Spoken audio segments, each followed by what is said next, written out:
Praise the Lord. Greetings to you all in the name of our Lord and Savior Jesus Christ. Today's Bible verse, Psalms 113 verses 7 and 8. He raises the poor from the dust, he lifts the needy from their misery and makes them companions of princes, the princes of his people.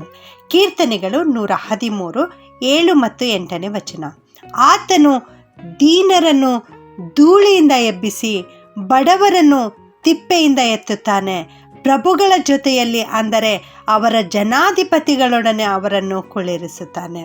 ಹೌದು, ನಮ್ಮ ಯೇಸು ಸ್ವಾಮಿ ಯಾರು ದೀನರಾಗಿರ್ತಾರೋ ಅಂಥವರನ್ನು ಉನ್ನತ ಸ್ಥಾನಕ್ಕೆ ಏರಿಸುತ್ತಾರೆ, ಮೇಲ್ಮಟ್ಟಕ್ಕೆ ಎತ್ತುತ್ತಾರೆ. ದೀನರನ್ನು ಧೂಳಿಯಿಂದ ಎಬ್ಬಿಸಿ ಬಡವರನ್ನು ತಿಪ್ಪೆಯಿಂದ ಎತ್ತುತ್ತಾರೆ ಮತ್ತು ಅಷ್ಟಕ್ಕೆ ಬಿಡದೆ ಪ್ರಭುಗಳ ಜೊತೆಯಲ್ಲಿ ಅಂದರೆ ಜನಾಧಿಪತಿಗಳೊಡನೆ ಅವರನ್ನು ಕುಳ್ಳಿರಿಸುತ್ತಾನೆ ಎಂಬುದಾಗಿ ಇಲ್ಲಿ ದೇವರ ವಾಕ್ಯದಲ್ಲಿ ನಾವು ನೋಡ್ತಾ ಇದ್ದೇವೆ. ಆದುದರಿಂದ ನನ್ನ ಪ್ರಿಯ ದೇವಜನರೇ, ನಮ್ಮ ಬಳಿ ದೀನ ಸ್ವಭಾವ ಇರಬೇಕಾದುದು ಅವಶ್ಯವಾಗಿದೆ. ಮೊದಲನೇ ಸಮುವೇಲನು 2ನೇ ಅಧ್ಯಾಯ 8ನೇ ವಚನದಲ್ಲಿಯೂ ಕೂಡ ನಾವು ನೋಡ್ತೇವೆ.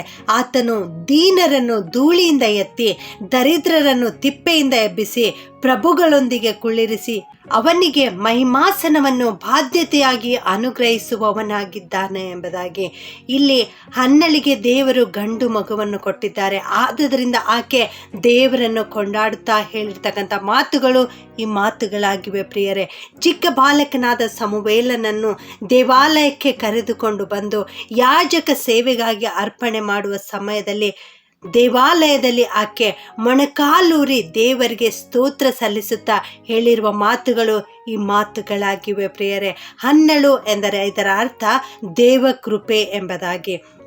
ದೇವಕೃಪೆಯು ದೀನನನ್ನು ಧೂಳಿಯಿಂದ ಎತ್ತಿ ದರಿದ್ರನನ್ನು ತಿಪ್ಪೆಯಿಂದ ಎಬ್ಬಿಸಿ ಪ್ರಭುಗಳೊಂದಿಗೆ ಸಿಂಹಾಸನದಲ್ಲಿ ಕುಳ್ಳಿರಿಸುತ್ತದೆ. ಇಲ್ಲಿ ಹನ್ನಳು ಕಣ್ಣೀರಿನಿಂದ ದೇವರ ಬಳಿ ಮೊದಲು ಪ್ರಾರ್ಥನೆ ಮಾಡಿದ್ದಳು. ಅದರ ಫಲವಾಗಿಯೇ ದೇವರು ಆಕೆಗೆ ಗಂಡು ಮಗುವನ್ನು ಅನುಗ್ರಹಿಸಿದ್ದಾರೆ. ಆಕೆ ಕಣ್ಣೀರಿನಿಂದ ಬಿತ್ತಿದ್ದಾಳೆ. ಕೃಪೆಯಿಂದ ಆಶೀರ್ವಾದವೆಂಬ ಫಲವನ್ನು ಆಕೆ ಹೊಂದಿಕೊಂಡಿದ್ದಾಳೆ. ನೀವು ಕೂಡ ನಿಮ್ಮ ಜೀವಿತದಲ್ಲಿ ಏನೇ ಬೇಕಾದರೂ ಕಣ್ಣೀರಿನಿಂದ ದೇವರ ಹತ್ತಿರ ಬಂದು ಪ್ರಾರ್ಥನೆ ಮಾಡಿರಿ. ನಿಮಗಾಗಿಯೇ ದೇವರು ಆಶೀರ್ವಾದವನ್ನು ಕೂಡಿಸಿಟ್ಟಿದ್ದಾರೆ. ನೀವು ಕಣ್ಣೀರಿನಿಂದ ಪ್ರಾರ್ಥನೆ ಮಾಡುವಾಗ ಖಂಡಿತವಾಗಿಯೂ ನಿಮ್ಮ ಜೀವಿತದಲ್ಲಿಯೂ ಆಶೀರ್ವಾದವನ್ನು ಪಡೆದುಕೊಳ್ಳುತ್ತೀರಿ. ನಮ್ಮ ದೇವರು ದೀನನನ್ನು ಧೂಳಿಯಿಂದ ಎತ್ತಿ ಪ್ರಭುಗಳೊಂದಿಗೆ ಸಿಂಹಾಸನದಲ್ಲಿ ಕುಳ್ಳಿರಿಸುತ್ತಾರೆ. ಮಹಿಮೆ ಎಂಬ ಸಿಂಹಾಸನವನ್ನು ಸ್ವತಂತ್ರಿಸಿಕೊಳ್ಳಬೇಕಾದರೆ ನಿಮಗೆ ತಾಳ್ಮೆ ಅವಶ್ಯವಾಗಿದೆ. ಪ್ರಿಯರೇ, ಮತ್ತಾಯ 5:3 ನಾವು ನೋಡುತ್ತೇವೆ, ಆತ್ಮದಲ್ಲಿ ಬಡವರಾಗಿರುವವರು ಧನ್ಯರು ಎಂಬುದಾಗಿ. ನೀವು ಆತ್ಮದಲ್ಲಿ ಬಡವರಾಗಿ ದೀನರಾಗಿ ನೀರಿನಿಂದ ದೇವರ ಬಳಿ ಬಂದು ಪ್ರಾರ್ಥನೆ ಮಾಡುವಾಗ ಖಂಡಿತವಾಗಿಯೂ ಎಲ್ಲ ಆಶೀರ್ವಾದ ನಿಮ್ಮದಾಗುತ್ತದೆ. ಅಬ್ರಹಾಮನ ಬಗ್ಗೆ ನಾವು ನೋಡ್ತೇವೆ. ಆದಿಕಾಂಡ 18:27 ಅಬ್ರಹಾಮನು ದೇವರ ಮುಂದೆ ತನ್ನನ್ನು ತಾನು ಕಸವೆಂದು, ಧೂಳು ಎಂದು, ಬೂದಿ ಎಂದು, ಮಣ್ಣು ಎಂದು ಹೇಳಿಕೊಳ್ಳುತ್ತಾ ಇದ್ದಾನೆ. ಆದುದರಿಂದಲೇ ಅಷ್ಟು ದೀನನಾಗಿ ಅವನು ತನ್ನನ್ನು ತಾನು ಮಾಡಿಕೊಂಡದ್ರಿಂದ ದೇವರು ಅವನನ್ನು ಅದ್ಭುತವಾದ ರೀತಿಯಲ್ಲಿ ಆಶೀರ್ವದಿಸಿದರು. ಅವನ ಜೀವಿತದಲ್ಲಿ ಅನೇಕ ಆಶೀರ್ವಾದಗಳನ್ನು ಕೊಟ್ಟರು. ಮುಪ್ಪಿನ ಕಾಲದಲ್ಲಿ ಒಂದು ಗಂಡು ಮಗುವನ್ನು ಅನುಗ್ರಹಿಸಿದರು. ಪೌಲನ ಬಗ್ಗೆ ನಾವು ನೋಡ್ತೇವೆ. 1 ತಿಮೋತಿ 1ನೇ ಅಧ್ಯಾಯ 15ನೇ ವಚನದಲ್ಲಿ ಎಲ್ಲ ಪಾಪಿಗಳಲ್ಲಿ ನಾನೇ ದೊಡ್ಡ ಪಾಪಿ ಎಂಬುದಾಗಿ ಅವನು ಹೇಳ್ತಾ ಇದ್ದಾನೆ. ತನ್ನನ್ನು ತಾನು ಅಷ್ಟು ದೀನನಾಗಿ ಮಾಡಿಕೊಳ್ತಾ ಇದ್ದಾನೆ. ದೇವರು ಅವನನ್ನು ಅದ್ಭುತವಾದ ರೀತಿಯಲ್ಲಿ ಉಪಯೋಗಿಸಿಕೊಳ್ತಾ ಇದ್ದಾರೆ. ದೊಡ್ಡ ಅಪೋಸ್ತಲನಾಗಿದ್ದಾನೆ. ಅನೇಕರಿಗೆ ಬೋಧನೆಯನ್ನು ಮಾಡ್ತಾ ಇದ್ದಾನೆ. ಆದರೂ ಕೂಡ ತನ್ನನ್ನು ತಾನು ಎಲ್ಲ ಪಾಪಿಗಳಲ್ಲಿ ನಾನೇ ಮುಖ್ಯ ಪಾಪಿ ಎಂಬುದಾಗಿ ಅವನು ಎಣಿಸಿಕೊಳ್ತಾ ಇದ್ದಾನೆ.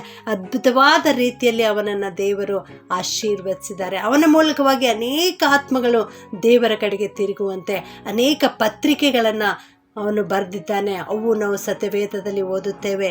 ಯಾಕೋಬನ ಬಗ್ಗೆ ನಾವು ನೋಡ್ತೇವೆ. ಆದಿಕಾಂಡ 32:10 ನೀನು ನಿನ್ನ ದಾಸನಾದ ನನ್ನ ಮೇಲೆ ಎಷ್ಟೋ ಪ್ರೀತಿಯನ್ನಿಟ್ಟಿದ್ಯಲ್ಲ, ನಾನು ಅದಕ್ಕೆ ಅಪಾತ್ರನಾಗಿದ್ದೇನೆ ಎಂದು ಹೇಳಿ ತನ್ನನ್ನು ತಾನು ತಗ್ಗಿಸಿಕೊಂಡನು ಎಂಬುದಾಗಿ. ಹೌದು, ಅವನ ಜೀವಿತದಲ್ಲಿಯೂ ಕೂಡ ಅನೇಕ ಕಷ್ಟ, ನಷ್ಟ, ಸೋಲುಗಳು ಬಂದಾಗ್ಯೂ ಕೂಡ ದೇವರು ಅವನನ್ನು ಮೇಲೆತ್ತಿದ್ದಾರೆ. ಅವನು ತನ್ನನ್ನು ತಾನು ದೀನ ಮಾಡಿಕೊಳ್ತಾ ಇದ್ದಾನೆ. ನಿನ್ನ ದಾಸನ ಮೇಲೆ ಎಂಬುದಾಗಿ ಹೇಳ್ತಾ ಇದ್ದಾನೆ. ದೇವರೇ, ನೀನು ನಿನ್ನ ದಾಸನ ಮೇಲೆ ಅಪಾರವಾದ ಪ್ರೀತಿಯನ್ನಿಟ್ಟಿದೆಯಲ್ಲ, ನಾನು ಅದಕ್ಕೆ ಅಪಾತ್ರನಾಗಿದ್ದೇನೆ, ನಾನು ಅದಕ್ಕೆ ಯೋಗ್ಯನಲ್ಲ ಎಂಬುದಾಗಿ ತನ್ನನ್ನು ತಾನು ಹೇಳಿಕೊಳ್ತಾ ಇದ್ದಾನೆ. ಹೌದು ನನ್ನ ಪ್ರಿಯ ದೇವಜನರೇ, ಅಬ್ರಹಾಮನ ಹಾಗೆ, ಹನ್ನಳ ಹಾಗೆ, ಪೌಲನ ಹಾಗೆ, ಯಾಕೋಬನ ಹಾಗೆ ನಮ್ಮನ್ನು ನಾವು ತಗ್ಗಿಸಿಕೊಳ್ಳೋಣ. ದೀನತೆಯಿಂದ ಕರ್ತನ ಪಾದದ ಬಳಿ ಬರೋಣ.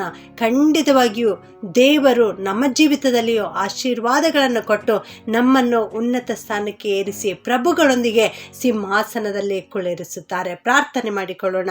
ಭೂಪರಲೋಕಗಳ ಒಡೆಯನಾಗಿರುವಂಥ ನಮ್ಮ ಪ್ರೀತಿಯ ಪರಲೋಕದ ತಂದೆಯಾದ ದೇವರೇ, ನಿಮಗೆ ಸ್ತೋತ್ರ ಉಂಟಾಗಲಿ ಸ್ವಾಮಿ. ನೀವು ದೀನನನ್ನು ಧೂಳಿಯಿಂದ ಎತ್ತಿ ದರಿದ್ರನನ್ನು ತಿಪ್ಪೆಯಿಂದ ಎಬ್ಬಿಸಿ ಪ್ರಭುಗಳೊಂದಿಗೆ ಕುಳ್ಳಿರಿಸುವಂಥ ದೇವರಾಗಿದ್ದಿ ಎನ್ನುವ ವಾಕ್ಯ ಇವತ್ತು ನಮಗೆ ಕಲಿಸಿಕೊಟ್ಟಿದ್ದೀರಿ ದೇವ. ಅದಕ್ಕಾಗಿ ಸ್ತೋತ್ರ ಸ್ವಾಮಿ. ನಾವು ಕೂಡ ತಾಳ್ಮೆಯಿಂದ ದೀನತೆಯಿಂದ ನಿನ್ನ ಪಾದದಲ್ಲಿ ಬಂದು ನಮ್ಮನ್ನು ನಾವು ತಗ್ಗಿಸಿಕೊಳ್ಳುತ್ತೇವೆ ಸ್ವಾಮಿ. ನೀವು ವೃದ್ಧಿಯಾಗಬೇಕು ಸ್ವಾಮಿ, ನಾವು ಕಡಿಮೆಯಾಗಬೇಕು. ಆದುದರಿಂದ ನೀನು ನಮ್ಮನ್ನು ಆಶೀರ್ವಾದ ಮಾಡು ಕರ್ತನೆ. ನಮಗೆ ನಿನ್ನ ಸೇವೆಯಲ್ಲಿ ಉಪಯೋಗಿಸ್ಕೋ ಸ್ವಾಮಿ.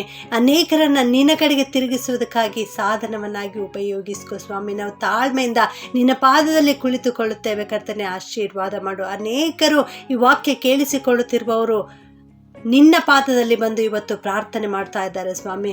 ಕಣ್ಣೀರಿನಿಂದ ಪ್ರಾರ್ಥನೆ ಮಾಡ್ತಾ ಇದ್ದಾರೆ ಕರ್ತನೆ. ದೀನರಾಗಿ ತನ್ನನ್ನು ತಾನು ತಗ್ಗಿಸಿಕೊಂಡು ನಿನ್ನ ಪಾದದಲ್ಲಿ ಬಂದಿದ್ದಾರೆ ಸ್ವಾಮಿ. ಅವರೆಲ್ಲರನ್ನು ನೋಡು ಕರ್ತನೆ, ಕನಿಕರಿಸಪ್ಪ, ಕರುಣಿಸು ತಂದೆಯೇ. ಅವರನ್ನು ಉನ್ನತ ಸ್ಥಾನಕ್ಕೆ ಏರಿಸು ಸ್ವಾಮಿ. ನಿಮ್ಮನ್ನು ನೀವು ಅಮೂಲ್ಯ ಪದವಿಯನ್ನು ಬಿಡಲೊಲ್ಲೆನೋ ಎಂದೆಣಿಸದೆ ದಾಸನ ರೂಪವನ್ನು ಧರಿಸಿ ಈ ಲೋಕಕ್ಕೆ ಬಂದಿದ್ದೀರಿ ಕರ್ತನೆ. ನಿಮ್ಮಂತೆ ನಾವಾಗಲಿಕ್ಕೆ ಆಗುವಂತೆ ಸಹಾಯ ಮಾಡು ಕರ್ತನೆ. ಈ ಪ್ರಾರ್ಥನೆಯನ್ನು ಯೇಸುವಿನ ನಾಮದಲ್ಲಿ ಬೇಡುತ್ತೇನೆ ತಂದೆಯೇ, ಆಮೆನ್.